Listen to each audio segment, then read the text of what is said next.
उत्तरकाशी दौरे पर मुख्यमंत्री पुष्कर सिंह धामी दीदी भूली महोत्सव में करेंगे शिरकत। करोड़ों की योजनाओं का करेंगे लोकार्पण और शिलान्यास।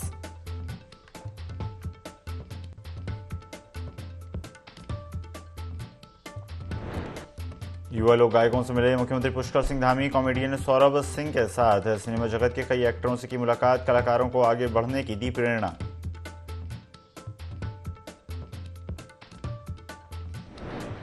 देहरादून पुलिस को मिली बड़ी सफलता। 2 लाख के इनामी बदमाश को एसटीएफ ने मेरठ में दबोचा। कैबिनेट मंत्री के भाई पर डाली थी डकैती।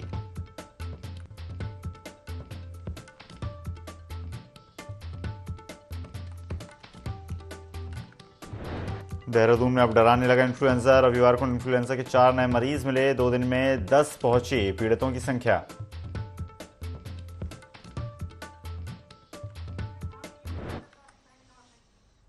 नमस्कार, स्वागत है आपका। IND 24 देख रहे हैं आप। मैं हूं आपके साथ ईसा अहमद। बुलेटिन की शुरुआत करते हैं खबर देहरादून से है, जहां पर मुख्यमंत्री पुष्कर सिंह धामी का उत्तरकाशी दौरा आज होने वाला है। सीएम धामी दीदी भूली महोत्सव में शिरकत करेंगे।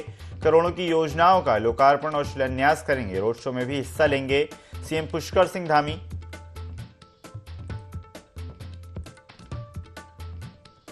तो सीएम पुष्कर सिंह धामी उत्तरकाशी के दौरे पर रहेंगे। सीएम धामी दीदी भूली महोत्सव में शिरकत करेंगे। उत्तराखंड राज्य आज भी अपनी परंपराओं और संस्कृतियों को संजोए हुए है और इसी क्रम में दीदी भूली महोत्सव आयोजित होने जा रहा है, जिसमें सीएम पुष्कर सिंह धामी भी शामिल होंगे। करोड़ों की योजनाओं का करेंगे लोकार्पण और शिलान्यास और रोड शो में भी हिस्सा लेंगे सीएम पुष्कर सिंह धामी। उत्तरकाशी में कार्यकर्ताओं से मुलाकात करेंगे, नेताओं से मुलाकात करेंगे और आगामी चुनाव को लेकर रणनीति भी तैयार करेंगे। रोड शो के माध्यम से जनता के बीच पहुंचेंगे सीएम पुष्कर सिंह धामी और जनता का अभिवादन स्वीकार करेंगे।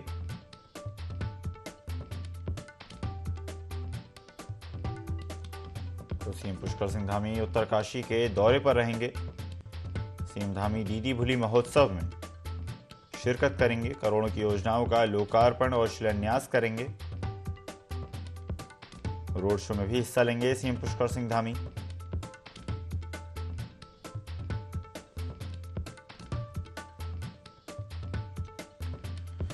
तो मुख्यमंत्री पुष्कर सिंह धामी उत्तरकाशी के दौरे पर रहेंगे। सीएम धामी दीदी भूली महोत्सव में शिरकत करेंगे। करोड़ों की योजनाओं का लोकार्पण और शिलान्यास करेंगे। रोड शो में भी हिस्सा लेंगे मुख्यमंत्री पुष्कर सिंह धामी।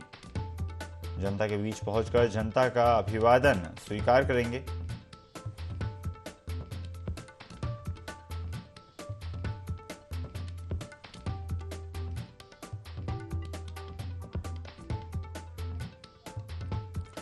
खबर पर ज्यादा जानकारी के लिए सहयोगी विनय सूद हमारे साथ जुड़ गए हैं। विनय, मुख्यमंत्री पुष्कर सिंह धामी उत्तरकाशी के दौरे पर रहेंगे, जहां वो दीदी भूली महोत्सव में शिरकत करेंगे। क्या कुछ खास होगा इस आयोजन में?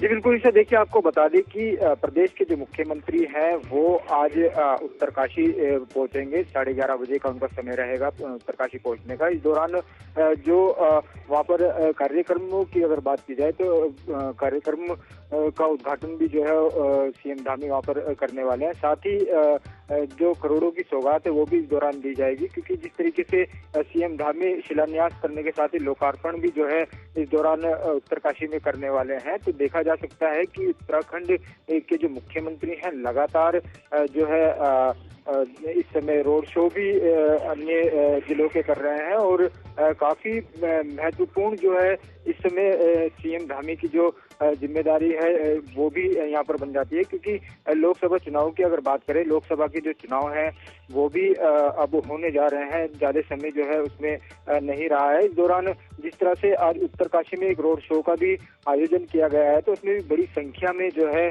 काफी जो लोग हैं उत्तरकाशी के वो मौजूद रहेंगे और सीएम धामी जो है सभी को संबोधित भी इस दौरान करेंगे। जी जिस तरह से हम जानते हैं, उत्तराखंड उन राज्यों में से एक है जिसकी संस्कृति, जिसकी परंपराएं काफ़ी सदियों पुरानी मानी जाती हैं और इसी क्रम में आज भी उन्हीं परंपराओं को जीवित रखने की कोशिश कहीं ना कहीं की जाती है। और सीएम पुष्कर सिंह धामी खास तौर से जो पुरानी परंपराएं हैं, पुराने महोत्सव हैं, उनको एक बार फिर शुरू करने के लिए, जिंदा रखने के लिए संकल्पित नजर आते हैं।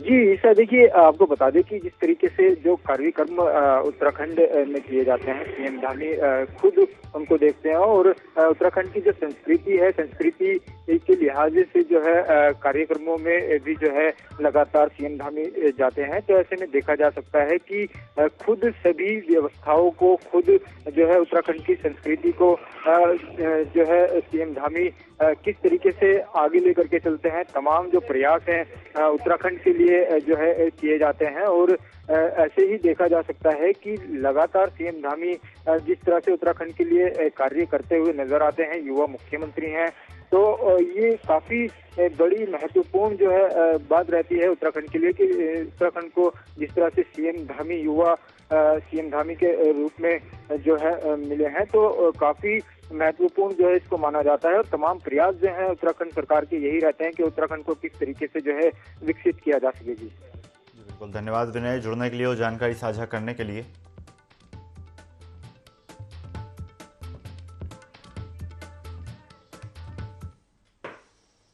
देहरादून के मुख्यमंत्री आवास में सीएम धामी ने उत्तराखंड के युवा कलाकारों से एक प्रतिनिधिमंडल से मुलाकात की, जिसमें लोक गायक हरू जोशी, नीरज चुफाल के साथ कॉमेडियन सौरभ सिंह एवं सिनेमा जगत से विट्टू मंगगाई, आशुतोष कुमार, देवेंद्र सिंह खोलिया और गौरव राणा शामिल रहे।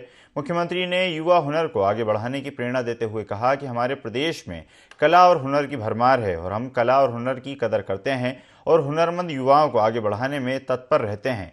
उन्होंने युवा कलाकारों और लोक गायकों से आशा व्यक्त करते हुए कहा कि उत्तराखंड के युवा कलाकार आने वाली पीढ़ी के लिए प्रेरणा का काम करेंगे।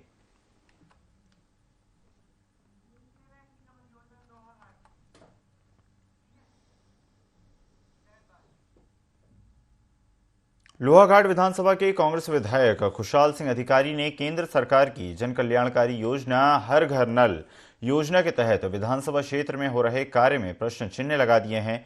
विधायक अधिकारी ने कहा कि सरकार योजना के लिए पूरा पैसा दे रही है, लेकिन संबंधित अधिकारियों ने योजना में घोर लापरवाही की है। नई योजना लाने के बजाय पुरानी योजना से ही कनेक्शन दिए जा रहे हैं या गांव में सूखे नल बिछा दिए गए हैं, जिस कारण लोग पेयजल से वंचित हो रहे हैं और काफी परेशानियां हैं। योजना में कहीं भी पारदर्शिता नहीं बरती जा रही है, न ही शासन प्रशासन कार्य की मॉनिटरिंग कर रहा है। तमाम दिक्कतें आ रही हैं। लोगों का कहना है कि ये लाइन पूरी नहीं कर रहे। लोगों का क्षेत्र में कहना ये है कि ये जो पानी हमारे पास आ रहा है, हमारे 4 पोस्ट में जो पानी आ रहा है, उसी पानी को नलों से जोड़ करके उसके 15 पोस्ट कर दे रहे हैं। जो 4 पोस्टों से गांव पानी पी रहा था, उस पानी से भी गांव वालों को वंचित कर दिया। या तो इसमें पारदर्शिता हो और इनके ऊपर मॉनिटरिंग हो कि भाई जब पैसा आ रहा है तो वो योजना को पूरी क्यों नहीं रख। 22 जनवरी को अयोध्या में होने वाले राम मंदिर की प्राण प्रतिष्ठा की सूचना देने के लिए बहादुराबाद में घर घर अक्षत निमंत्रण दिया गया। निमंत्रण में पूजित अक्षत प्रभु राम का चित्र और पत्रक दिया जाएगा। पत्रक को खास तौर पर छपवाया गया है, जिसमें इस बात की अपील की गई है कि लोग प्राण प्रतिष्ठा के दिन अयोध्या ना पहुंचें। साथ ही प्राण प्रतिष्ठा दिन क्या करें, इस बात की जानकारी भी पत्रक में दी गई है। पत्रक में कहा गया है कि लोग 22 जनवरी को अपने घर के पास के मंदिर में आयोजन करें, दीपावली जैसा उत्सव मनाएं। बता दें कि खुद प्रधानमंत्री नरेंद्र मोदी ने भी अयोध्या में बोलते हुए लोगों से 22 जनवरी को दीपक जलाकर दिवाली मनाने की अपील की थी। राम जन्मभूमि के अंदर प्रतीक्षित रामलला मंदिर का निर्माण हुआ है और श्री रामलीला वहाँ विराजमान हुए हैं। उसके निमंत्रण के लिए समस्त भारतवर्ष में यह एक अभियान चलाया गया है कि हम प्रत्येक घर में जाकर यह एक श्री राम का चित्र जो वहाँ मंदिर का निर्माण हुआ है और यह एक निमंत्रण पत्र और अयोध्या में पूजित अक्षतों के सहित आज हम अब प्रत्येक घर में, प्रत्येक भारत के प्रत्येक घर में जा रहे हैं। एक समिति बनाई गई है जो कि प्रत्येक परिवार में निमंत्रण देगी। अयोध्या में हमारी दीपावली मनाई जाएगी, प्रत्येक घर में भी दिए जलाए जाएंगे, लाइट की जाएंगी, शोभा यात्रा निकाली जाएंगी और प्रत्येक धार्मिक स्थलों पर भव्य और सुंदर कार्यक्रम होंगे। 2024 लोकसभा चुनाव के लिए भाजपा ने तैयारियां शुरू कर दी हैं। इसी क्रम में चंपावत जिले में भाजपा जिला महामंत्री मुकेश कलखुड़िया और ओबीसी मोर्चा प्रदेश उपाध्यक्ष गोविंद वर्मा के नेतृत्व में भाजपा कार्यकर्ताओं ने अब की बार 400 पार अभियान की शुरुआत की। साथ ही लोगों से जनसंपर्क करते हुए भाजपा और प्रधानमंत्री नरेंद्र मोदी के नेतृत्व में देश की उपलब्धियों को गिनवाया गया और कहा गया कि उत्तराखंड में मुख्यमंत्री पुष्कर सिंह धामी के नेतृत्व में भाजपा सभी लोकसभा सीट जीतेगी।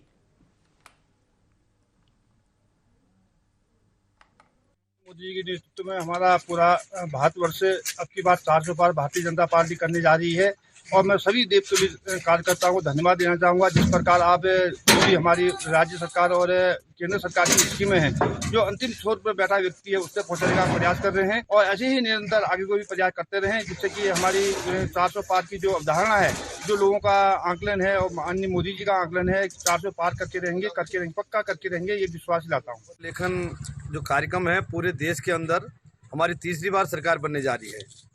तीसरी बार भाजपा सरकार, अब की बार 400 पार का हमारा नारा है और नरेंद्र भाई मोदी जी के नेतृत्व में हम पूरे विश्व के अंदर आज पहली राष्ट्रीय पार्टी भारतीय जनता पार्टी है।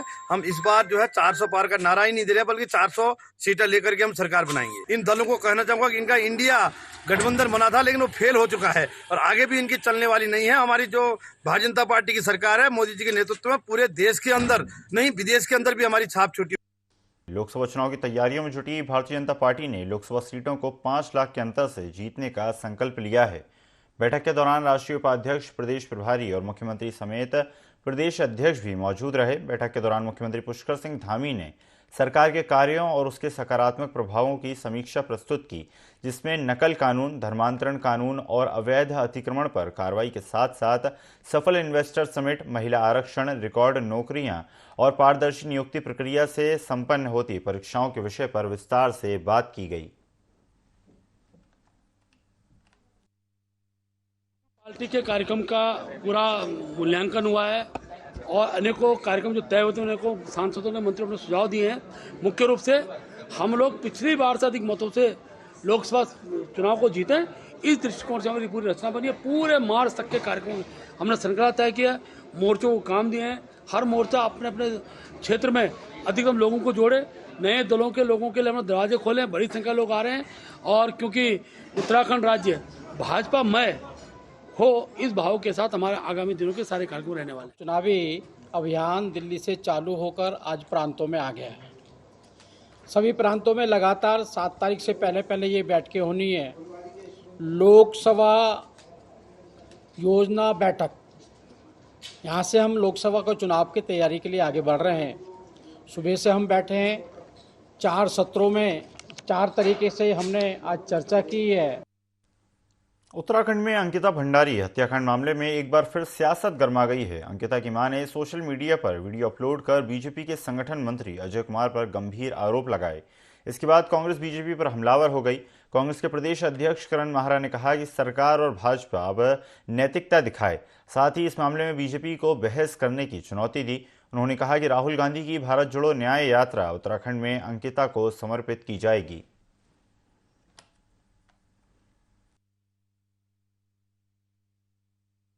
मैंने अंकिता भंडारी की मदर का एक वीडियो वायरल हुआ था और उनके पिता ने एक चिट्ठी लिखी है आज, जिसमें उन्होंने बीजेपी के एक बड़े नेता के ऊपर आरोप लगाया है कि वीआईपी वही है। और हमने ये मांग की है कल, क्योंकि मुख्यमंत्री ने कांग्रेस को चैलेंज किया था, नैतिक साहस की बात कही थी। मैं अब उनसे नैतिक साहस की बात कर रहा हूँ। भारत जोड़ो न्याय यात्रा के समर्थन में अंकिता भंडारी को न्याय दिलाने के लिए हर जिले, हर ब्लॉक में, हर विधानसभा में अपनी पद यात्राएं निकालेंगे अपने नेताओं के, अपने अध्यक्षों के नेतृत्व में, और अंकिता के पिता की कही हुई बात को जन जन तक पहुंचाने का काम करेंगे। स्वामी विवेकानंद राजकीय स्नातकोत्तर महाविद्यालय लोहाघाट की NCC cadet sergeant Babita Rawat का चयन 26 जनवरी को दिल्ली में होने वाली गणतंत्र दिवस परेड के लिए हुआ है। वहीं बबीता के गणतंत्र दिवस परेड में शामिल होने पर उनके घर में खुशी का माहौल है। बबीता के पिता ने कहा कि उन्हें अपनी बेटी पर काफ़ी गर्व है। लोहाघाट ब्लॉक के दूरस्थ लोंजी क्षेत्र से आते हैं, जहां सड़क की सुविधा तक नहीं है। उस क्षेत्र से निकलकर उनकी बेटी गणतंत्र दिवस परेड का हिस्सा बन रही है, जिसको लेकर पूरे क्षेत्र में काफी खुशी का माहौल है। वहीं महाविद्यालय के प्राचार्य प्रोफेसर ने इसे महत्वपूर्ण उपलब्धि बताया। देना चाहता हूँ सभी अपने ग्रामवासियों को, ग्राम लोजनी से हुए हम लोग, और जो भी लड़कियां हैं आगे ऐसे मेहनत करें, सभी को आगे बढ़ने का मौका मिलेगा। और बेटी पढ़ाओ बेटी बचाओ बेटी पढ़ाओ। आज तक हमारे यहाँ से मतलब हम तो बहुत ही बैकवर्ड के हुए, मतलब इधर को ग्राम लोजनी कायद ग्राम सभा यहाँ से जो है तो ऐसे पहली लड़की है जो यहाँ से निकली है, और काफ़ी जो है तो मतलब सीमांत क्षेत्र से जो बालिका हमारी निकली है, हमें बहुत हर्ष हुआ है। उस बात से पूरे क्षेत्र को बहुत हर्ष है, और हम धन्यवाद देना चाहेंगे पीजी कॉलेज लोहाघाट के अध्यापकों का और उनके माता पिता का भी।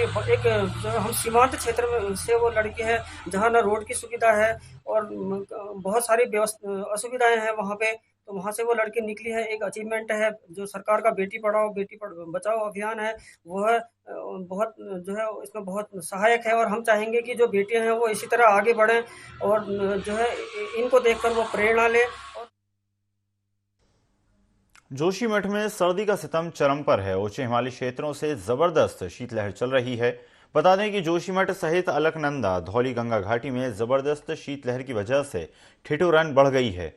कई दिनों से धूप नहीं निकल रही है। लोग गर्म कपड़े और टोपी, मफलर, शॉल, ऊनी कपड़े, स्वेटर, जैकेट पहनकर पहुंच रहे हैं। तापमान में भी भारी गिरावट आई है।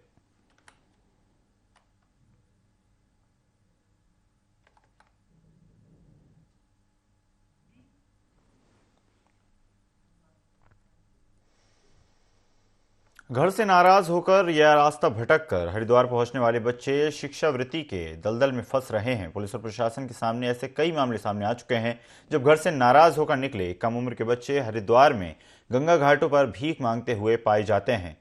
हरिद्वार पुलिस की एंटी ह्यूमन ट्रैफिकिंग यूनिट ने पिछले 1 साल में 100 से ज्यादा ऐसे बच्चों को रेस्क्यू करके उनके परिवार को सुपुर्द किया है, जो सिर्फ नाराजगी के कारण ट्रेन में बैठकर हरिद्वार पहुंच गए थे और यहां जाकर भीख मांगने लगे थे। शासन इस पे ध्यान देगा तो काफ़ी अच्छा समाधान हो सकता है। हमारे प्रशासनिक अधिकारी जो उच्च स्तर पे बैठे हुए हैं काफ़ी अच्छे और समझदार व्यक्ति हैं, तो वो इस पे ध्यान देंगे, वो इस पे कुछ ना कुछ इसका निकल ही जाएगा निष्कर्ष। उसका कारण ये है जगह जगह पे भंडारे चल रहे हैं, तो बच्चे सोचते हैं कि वहाँ जाके हमें कमाना खाना नहीं पड़ेगा, हमें भोजन और रहने की व्यवस्था तो हमें मिल ही जाएगी, तो इस कारणवश वो बच्चे यहाँ पे आ जाते हैं। इस बात का ध्यान भी रखते हैं कि अगर कोई बच्चा भटक के या नाराज होकर अपने घर से चला आता है तो उसको उसके परिजनों से मिलाया जाए, उनको सुपुर्द किया जाए, और इसमें हमारी टीम अनवरत काम करती है। अभी तक 106 बच्चे और बच्चियों को रेस्क्यू किया गया है और उनके परिजनों से उनको मिलाया गया है, जो कि अभी समय अपने घर पे है। रोड पे टहलता हुआ या सोता हुआ इधर उधर मिलता है तो उससे हम लोग एक नेचुरल वे में पूछते हैं कि भाई तुम कहाँ के रहने वाले हो, क्यों यहाँ पे सो रहे हो, तो ऐसी स्थिति में बच्चा अपने बारे में पूरा बता।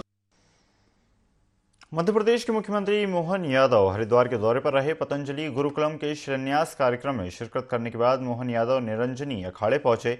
निरंजनी अखाड़े में आयोजित संत सम्मेलन में साधु संतों द्वारा मोहन यादव को सनातन भूषण सम्मान से सम्मानित किया गया।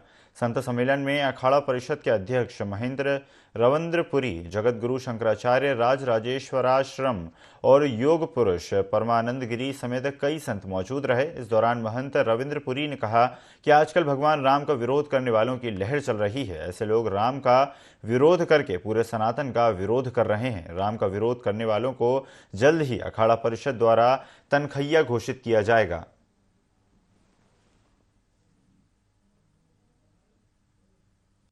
बहुत प्रिय है, मेरा उनसे बहुत प्रेम रहा जब वो शिक्षा मंत्री थे, और ये बाबा महाकाल की कृपा है। महाकाल ने अपनी कृपा उन पे बरसाई और वो मुख्यमंत्री हो गए तो खुशी होती है। जब कोई अपने व्यक्ति उच्च पद पे जाते हैं तो प्रसन्नता तो होती है। वही प्रसन्नता आज हमें हुई और इसीलिए हमने माननीय मुख्यमंत्री जी को हरिद्वार में बुलाया और ये कार्यक्रम आपके सामने हमने किया। भारत में एक लहर चली है, राम का विरोध करो, कृष्ण का विरोध करो, सनातन का विरोध करो। इनके लिए जैसे सिखों की जो संस्था है उन्होंने एक तनख्वाह घोषित करने का वो नियम बनाया है, वैसे हम लोग भी इनको तनख्वाह घोषित करें ताकि हमारे मंदिरों में न जा पाए। जब आप राम का विरोध करेंगे, कृष्ण का विरोध करेंगे, फिर आप हिंदू कहाँ हैं? आप तो हिंदू विरोधी है। आप हिंदुओं के विरोध में बोल रहे हैं, आप सनातन के विरोध में बोल रहे हैं। संत और संघ, अखिल भारतीय अखाड़ा परिषद, उसके साथ हमारे जितने अपनी संघ की संस्थाएं, अपनी विश्व हिंदू परिषद की संस्थाएं हैं, जितनी सनातन संस्थाएं हैं, सभी प्रस्ताव पास करेंगे और इनको तनख्वाह घोषित करेंगे ताकि आने वाले समय में कोई हिंदू राम का विरोध नहीं करेगा। हल्द्वानी में कुमाऊं आयुक्त दीपक रावत ने बनभूलपुरा क्षेत्र में प्रतिबंधित पॉलीथीन के गोदाम में छापेमारी की। छापेमारी के दौरान सिटी मजिस्ट्रेट ऋचा सिंह भी मौजूद रहीं। बता दें कि यह कार्रवाई ख्वाजा मस्जिद के पास किदवई नगर में की गई। यहां बड़ी मात्रा में प्रतिबंधित पॉलीथीन पकड़ी गई। इस दौरान कुमाऊं कमिश्नर द्वारा अधिकारियों को निर्देशित किया गया कि शहर में किसी भी तरह से प्रतिबंधित पॉलीथीन की बिक्री ना की जाए। जो भी इसका इस्तेमाल करता पाया जाएगा उसके खिलाफ चालानी कार्रवाई की जाएगी। जहां भी प्रतिबंधित पॉलीथीन के गोदाम पाए जाते हैं उन पर छापेमारी की जाए। ऐसे में आज उनके द्वारा ये कार्रवाई की गई।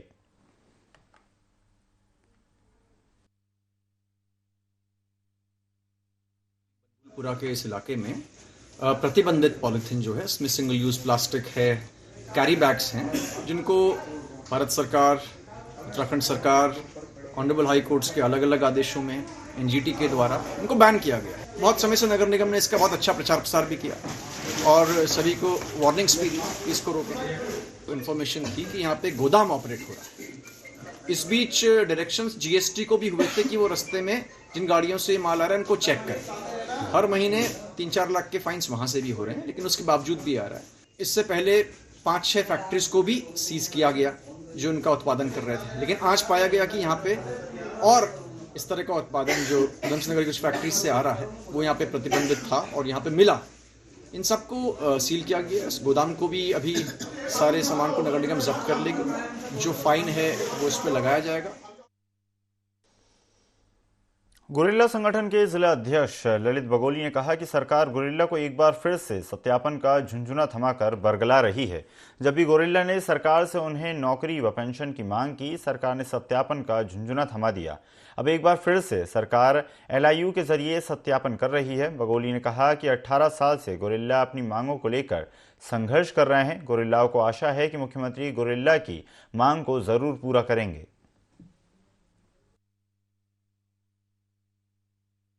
हैं और हम लोगों का सत्यापन तक ही हम लोगों को सरकार ने सीमित रख दिया है। हम लोगों की यह मांग है कि हमें सत्यापन तक ही सीमित न रखे, क्योंकि पहले तो 2-3 बार सत्यापन हो गया है। अभी भी हमसे एलआईयू के माध्यम से हमें दोबारा सत्यापन की प्रक्रिया चल रही है। मुख्यमंत्री जी ने तो हमारा काम सफल किया है, ऐसा नहीं है कि मुख्यमंत्री जी ने नहीं किया है। अभी हमें आशा, फिर भी आशा है कि मुख्यमंत्री जी ने जो हमारी बात रखी थी कि गुरिल्लाओं को नियुक्ति दी जाएगी, और उसमें उनने ये भी किया था कि जो हमारे बुजुर्ग लोग हैं उनकी जो है प्रक्रिया बाहर केंद्र को भेजी जाएगी। 3 बार सत्यापन कर दिया, 3-4 बार कर दिया है, अभी भी सत्यापन की प्रक्रिया चली हुई है।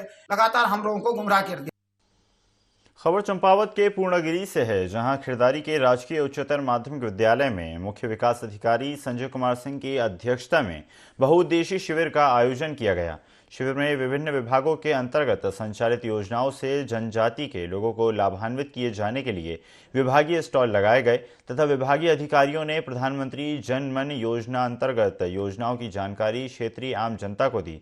कार्यक्रम के दौरान मुख्य विकास अधिकारी ने संबंधित अधिकारियों को ग्रामीणों के बीच जाकर जनमानस की समस्याओं को सुनने और समाधान करने के निर्देश दिए।